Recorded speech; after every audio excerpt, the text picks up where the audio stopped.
পৃথিবীর 3 নম্বর ধনী ব্যক্তি ওয়ারেন বাফেট, 1 নম্বর ধনী ব্যক্তি ইলন মাস্ক। ওকে, বুঝলাম, ঠিক আছে, এরা ধনী ব্যক্তি। এরা বলছিল কি যে আপনারা আমাদের কাছ থেকে যা কিছু সম্পদ আছে সব কিছু কেড়ে নেন এবং আমাদেরকে 5 বছর টাইম দেন, এখন আমাদের যত সম্পদ রয়েছে সব কিছু আবার আমরা ফিরে আনতে পারব। মানে তাদের কাছ থেকে আপনি সব সম্পত্তি কেড়ে নেবেন, তাকে শুধু খালি হাতে ছেড়ে দিবেন, ব্যাস 5 বছর পরে দেখবেন আবার সেই আগের অবস্থানেই তারা ফিরে গেছে। কিভাবে সম্ভব এটা? তাদের ভিতরে কি এমন আছে যে তারা এত কনফিডেন্সের সাথে এটা বলতে পারলো? পৃথিবীর 3 নম্বর ধনী ব্যক্তি ওয়ারেন বাফেট, তিনি এক সময় মোটর সাইকেলের যে চাক্কাগুলো আছে না, এগুলো কুড়াইতো ভাই, কুড়ায় কুড়ায় বিক্রি করতো টোকাইদের মতো। তিনি কিন্তু এখন পৃথিবীর 3 নম্বর ধনী ব্যক্তি ওয়ারেন বাফেট। তাহলে এই সকল ব্যক্তিদের ভিতরে কি পরিমাণে কনফিডেন্স, কি পরিমাণে আত্মবিশ্বাস আছে, তাদের মাথায় কি পরিমাণে নলেজ আছে যে তারা কিভাবে বলতে পারে যে আপনি আমাকে জাস্ট ফকির বানিয়ে ফেলেন, 5 বছর পর আমরা আবার আগের অবস্থানে ফিরে যাব। শুধু এখানেই নয়, এই কথার উপর ভিত্তি করে একটা গবেষণা চালানো হয়েছিল। একটা দেশের ভিতরে ধনী ব্যক্তিদের সকল টাকা ভাগ করে দেওয়া হয়েছিল সকল ব্যক্তিদের মাঝখানে, ঠিক আছে, গরিব ধনী সবাইকে ভাগ করে দেওয়া হয়েছিল। ধরেন যে আমাদের বাংলাদেশে 5 লাখ টাকা করে প্রত্যেকটা ব্যক্তিকে দেওয়া হবে, ধনী গরিব নাই, সবাইকে গরিব বানায় ফেলা হবে এবং প্রত্যেকটা ব্যক্তিকে 5 লাখ করে টাকা দেওয়া হবে। দেন 5 বছর গিয়ে যারা ধনী ছিল তারা আবার ধনী হয়ে গেছে, যারা গরিব ছিল তারা আবারও গরিব হয়ে গেছে।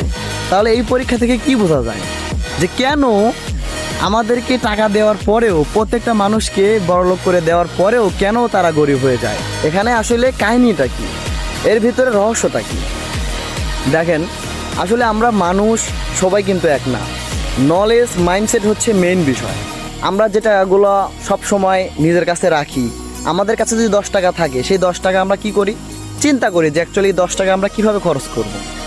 আর ধনী ব্যক্তিদের কথা কি জানেন?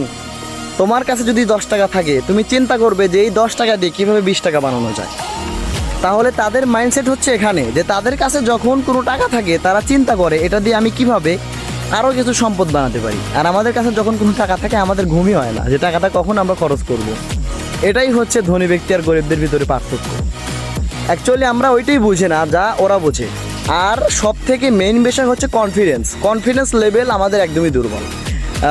আপনারা হয়তো দার্শনিক ডায়োজেনিসের কথা শুনেছেন বা অনেকে নাও জানতে পারেন। দার্শনিক ডায়োজেনিস কি বলেছিল জানেন?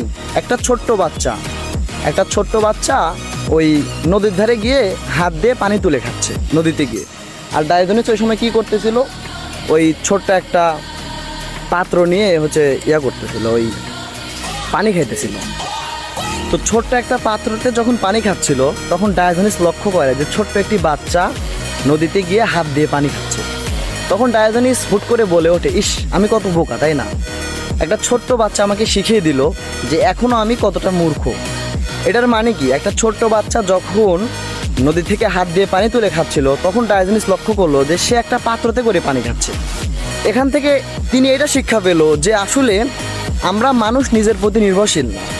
আমরা যে পাত্রতে করে পানি তুলে খাই এই পাত্রটি একসময় নষ্ট হয়ে যাবে, কিন্তু আমাদের হাত, যেটা আমাদের রুহ বের না হওয়া পর্যন্ত আমাদের সাথে থাকবে এবং আমরা সেই হাত দিয়ে সব কাজই করতে পারবো।